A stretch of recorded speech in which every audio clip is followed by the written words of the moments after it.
स्वतंत्रता प्राप्ति के समय कृषि क्षेत्र उत्पादकता का निम्न स्तर, उस समय उत्पादन का स्तर बहुत ही कम था। गेहूं के उत्पादन की बात करें तो गेहूं का उत्पादन जो था 1947 में 1 हेक्टेयर के अंदर मात्र 660 किलोग्राम का उत्पादन होता था, लेकिन वर्तमान में आज उसी 1 हेक्टेयर के अंदर तभी 3 से 3,500 किलोग्राम का उत्पादन होता है। यानी स्वतंत्रता प्राप्ति के समय भारत के अंदर जो गेहूं का उत्पादन होता था प्रति हेक्टेयर वो बहुत ही कम था, लेकिन वर्तमान में वो बढ़ गया।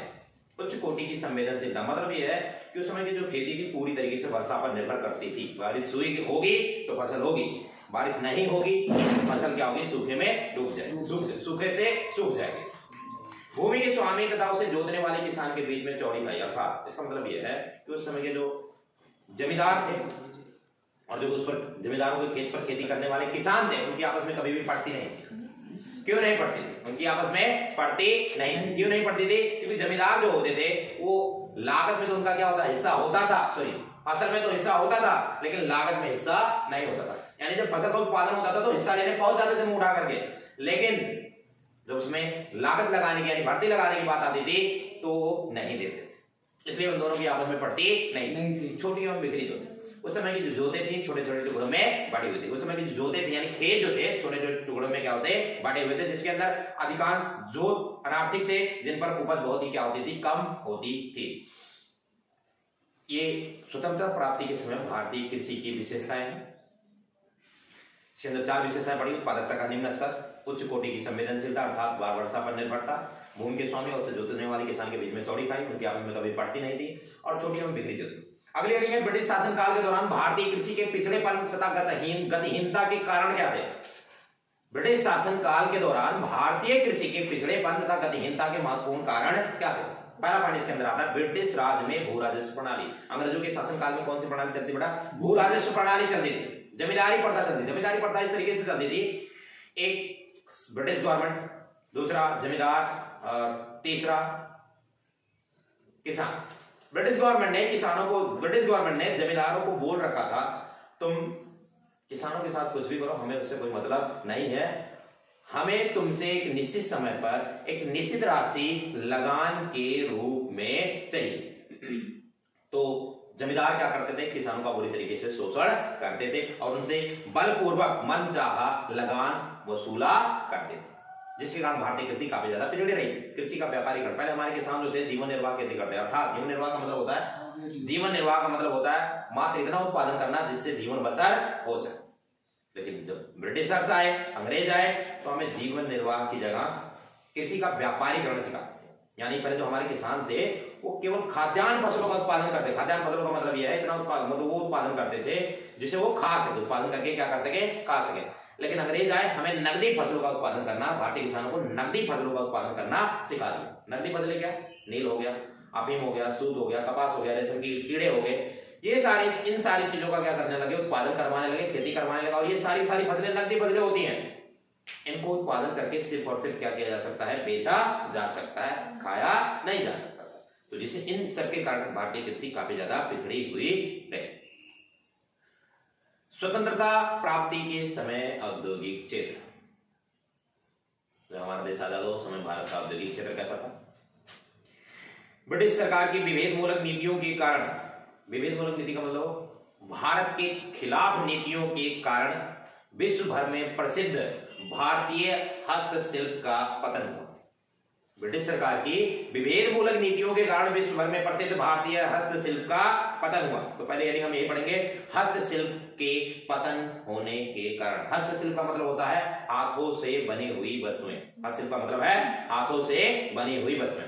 तो विश्व भर में प्रसिद्ध भारतीय जो हस्तशिल्प थी उसका क्या हुआ, पतन हुआ। तो पतन होने के कारण बनने जा रहे क्या रीजन था जिसके कारण भारतीय हस्तशिल्प का पतन हुआ।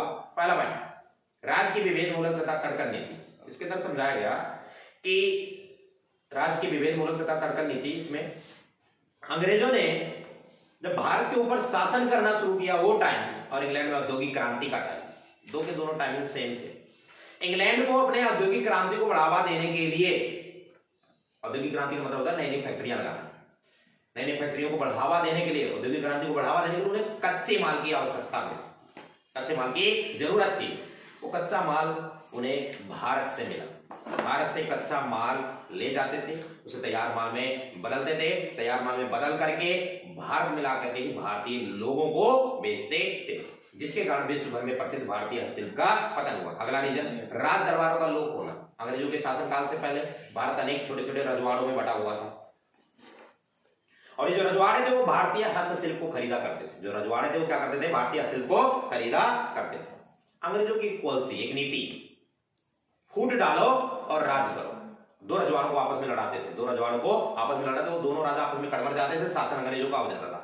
अब जब रजवाड़े ही नहीं बचे, ऐसे धीरे धीरे करते इन्होंने क्या किया, पूरे भारत पर क्या कर लिया, कब्जा कर लिया। अब रजवाड़े ही नहीं बचे तो भारतीय हस्तशिल्प को खरीदेगा कौन, जिसके कारण भारतीय हस्तशिल्प का पतन हुआ। मशीनों द्वारा निर्मित वस्तुओं से प्रतियोगिता। भारतीय वस्तुएं हाथों से बनी होती थी, देखने में भी ज्यादा कुछ खास नहीं होती थी, महंगी भी होती थी क्योंकि बनाने में ज्यादा मेहनत लगता था, जिसकी वजह से महंगी होती थी। वहीं अंग्रेजों की वस्तुएं, इंग्लैंड की वस्तुएं मशीनों से बनी होती थी, देखने में भी अच्छी लगती थी, और वो लार्ज क्वांटिटी में यानी भारी मात्रा में उत्पादन करने का कारण उन वस्तुओं की कीमत क्या होती थी, कम होती थी, वो सस्ती भी होती थी। तो लोगों ने भारतीय वस्तुओं को छोड़ करके विदेशी वस्तुओं को, अंग्रेजों की वस्तुओं को खरीदना क्या कर दिया, आरंभ कर दिया, जिसके कारण विश्व भर में प्रसिद्ध भारतीय हस्तशिल्प का पतन हुआ। मांग का नया स्वरूप, लोगों के मांगने का तरीका क्या हुआ, बदला। लोगों ने भारतीय कल्चर, भारतीय सभ्यता को छोड़ करके पश्चिमी सभ्यता की ओर अग्रसर होने लगे, जिसके कारण भारतीय हस्तशिल्प का पतन हुआ।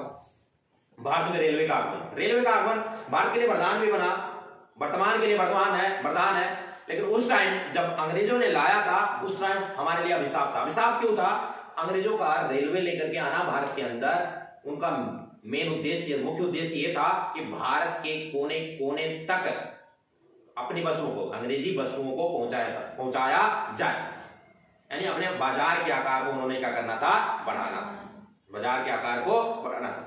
तो उन्होंने तो रेलवे आने की वजह से अंग्रेज भारत के कोने कोने तक वस्तुएं पहुंचाने लगे, जिसके कारण विश्व भर में प्रसिद्ध भारतीय हस्तशिल्प का पतन हुआ। तो ये हमने पॉइंट पढ़े, हस्तशिल्प के पतन होने के कारण, क्या कारण थे जिसके कारण भारत विश्व भर में प्रसिद्ध भारतीय हस्तशिल्प का पतन हुआ।